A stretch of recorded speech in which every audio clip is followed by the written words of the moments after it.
again. Now the next panel that we have has many eminent ladies. We are going to talk about a topic which is not so often talked about. We are going to talk about PoSH. What is PoSH? Many of you might not even know the complete meaning of this. This is the policy for prevention of sexual harassment at workplaces. Many of us are ladies here in the audience. Many of us have seen that it's not just about the sexual harassment point of view, but otherwise also, it's a little difficult for us women force to get into corporate world and to succeed. So, what can be done to make the workplaces more for us, the ladies, the women power that we have? So that is what the panel discussion is going to be about. And we have dynamic ladies from multiple fields who have expertise in this. We have Ms. Zeenat Jahan, founder of IMEX Consultants. Zeenat ma'am has been the master practitioner of neuro-linguistic programming, co-transformation coach. She is also a life coach, a veteran in training industry with over 24 years of experience. She has this experience in counseling, training, and development. Her passion lies not only in training and development profession, but also she likes to connect with people, counsel them, help them achieve their goals. So she has been sort of a mentor for many people in their life journey.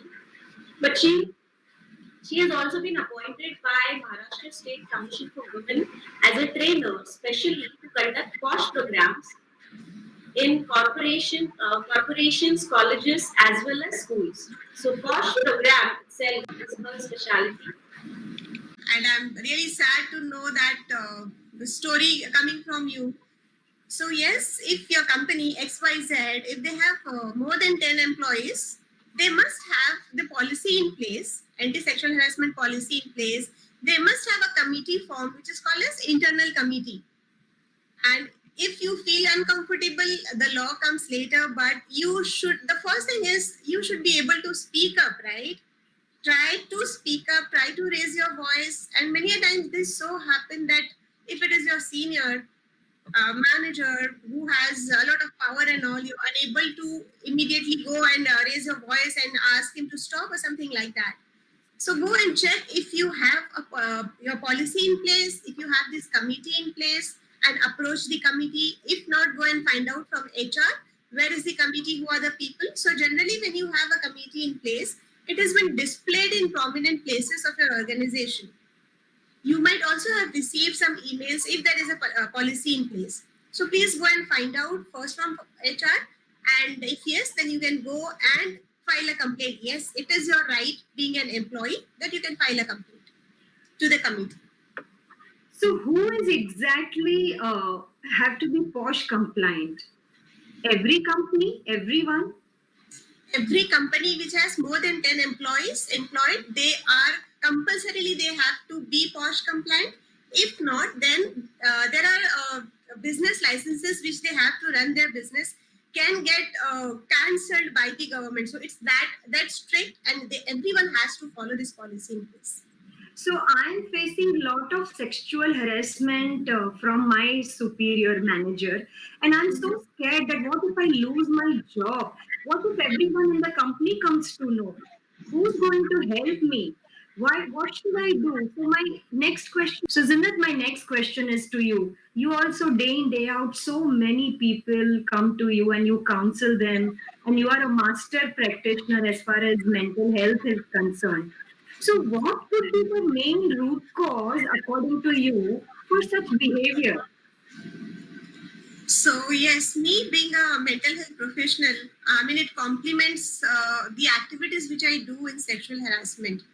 So generally what we do, where does it come from? As Ms. Sangeeta was rightly saying, that people might not even know that they're doing something which is not right. So I would always say people that the root cause is like our upbringing, wherein we have seen a lot of gender discrimination. We have seen a lot of social stereotyping, right? Conditioning, social conditioning which we have. So one of the examples, one of the cases we have heard of in Australia.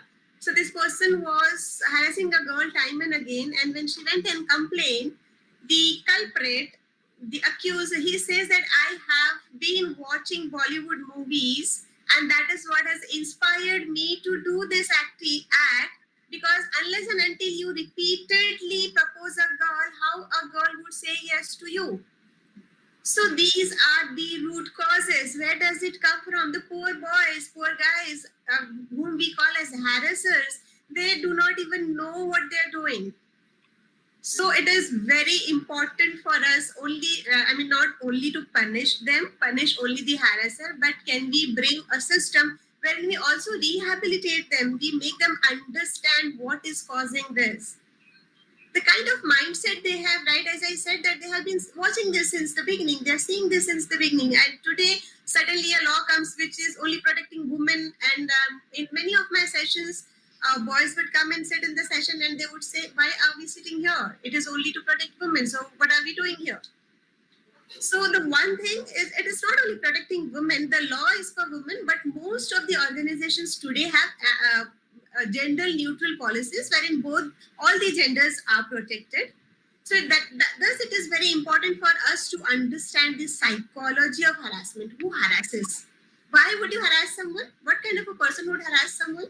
The person who would have a hateful mindset, a weak mindset, which lacks self-respect, self-esteem.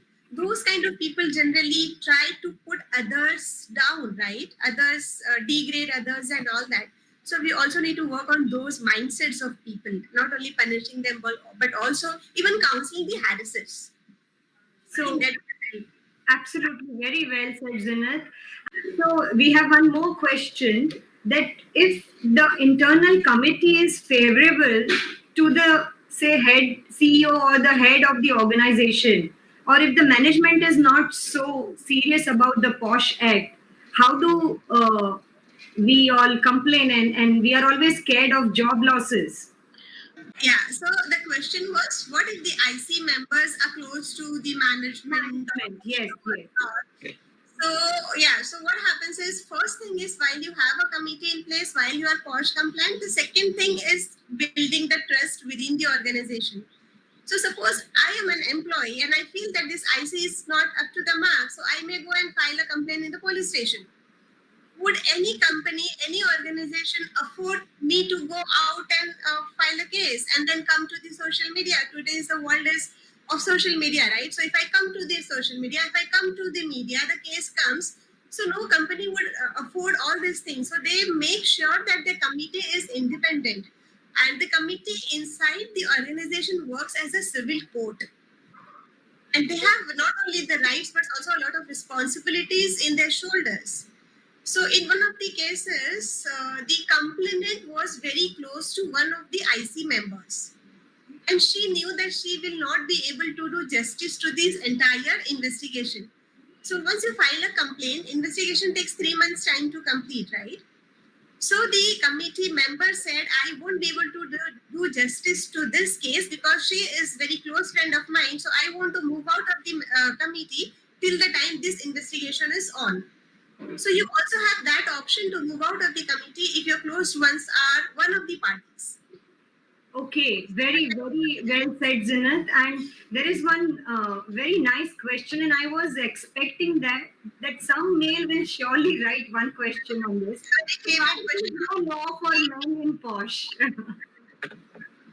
So I could answer this. You see, many a times you ask this question. And he has also written that the statistics given by Alpha Ma'am, that 43% of the men are also getting sexually harassed.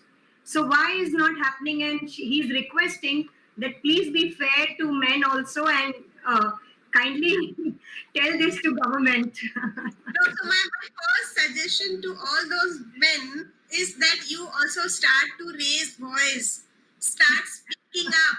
You don't speak up because you feel that you're powerful. No one can harass you ever. So please come out of that thought process, start talking, start raising voice, and talk to yourself. Get up, stand up. वो बोलते हैं ना कि 100 गुनहगार चाहे ना पकड़ा जाए, पर एक बेगुनाह को सजा नहीं मिलनी चाहिए. Very Yeah. true, very true. Thank you so much. So, one last question for the audience. Please vote for it. I would like to know how many of you all feel that you're very knowledgeable and you feel very, very confident today to fight for your own dignity, self confidence, and you will not ever कोई आपको सहन नहीं करना है कोई आपको डरना नहीं है please write down how many of you all feel more confident today after our panel discussion and how many of you all will raise the voice that also you all please write. So wow, look at the still 13% people are saying no. I don't understand. Please, you have to raise your voice. You have to fight for your own self-respect, and PoSH is for you. Please make the best use of this process. So just to end our session, I would request Zinnat.